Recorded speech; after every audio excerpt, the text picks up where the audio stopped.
Bonjour messieurs, bonjour mesdames, comment vous allez? Merci.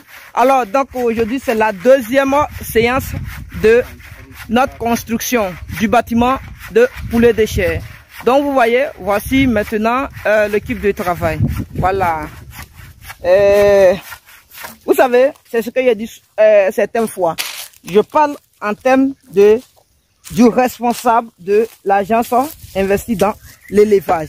Les jeunes, tous ceux qui veulent gérer le projet des gens, quand on vous donne l'argent là, automatiquement, ne pensez pas que vous allez payer des mains d'œuvre.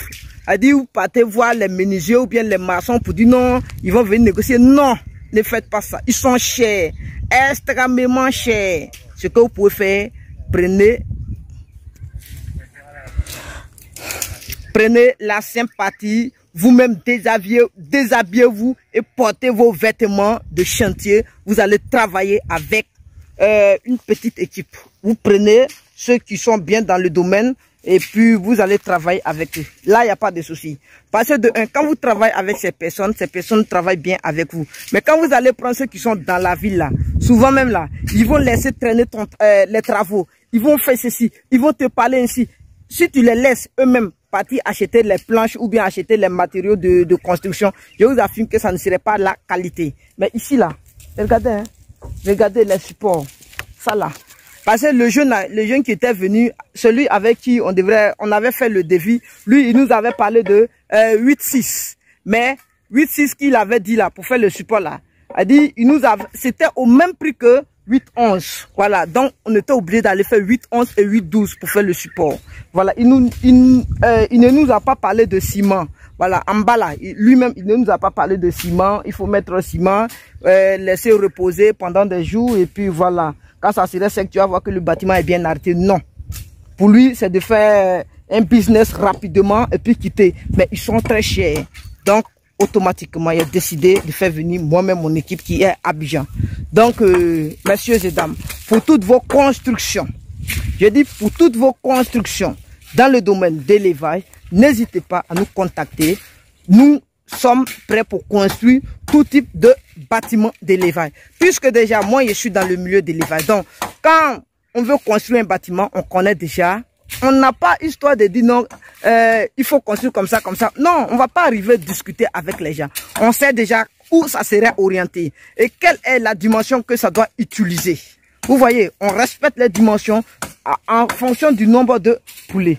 Voilà, donc déjà, on connaît l'orientation, on connaît tout dessus, comment serait implanté le bâtiment. Voilà, donc regardez. Aujourd'hui, c'est le deuxième jour de travail. Voilà, le premier jour, on a essayé de déposer seulement les supports. Aujourd'hui, nous sommes en train de mettre ce que vous voyez là. Voilà. Allez, donc demain serait le troisième jour. Donc voici le deuxième jour de travaux.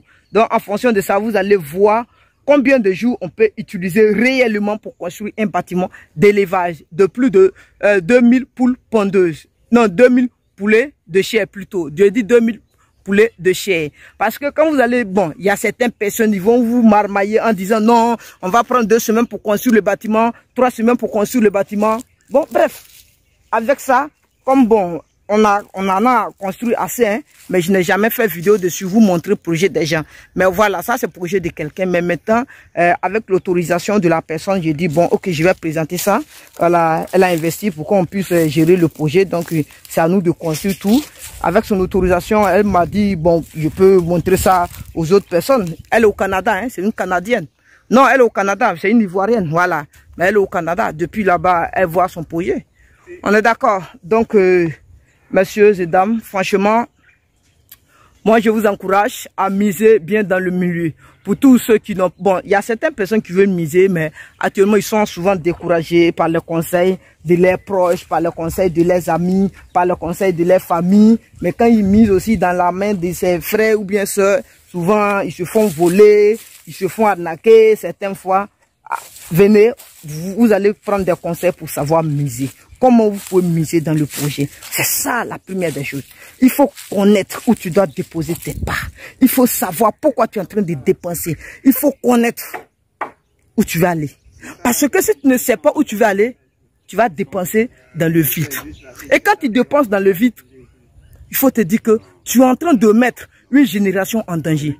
Peut-être ta famille, tes enfants, ta femme. Tu es en train de les mettre en danger.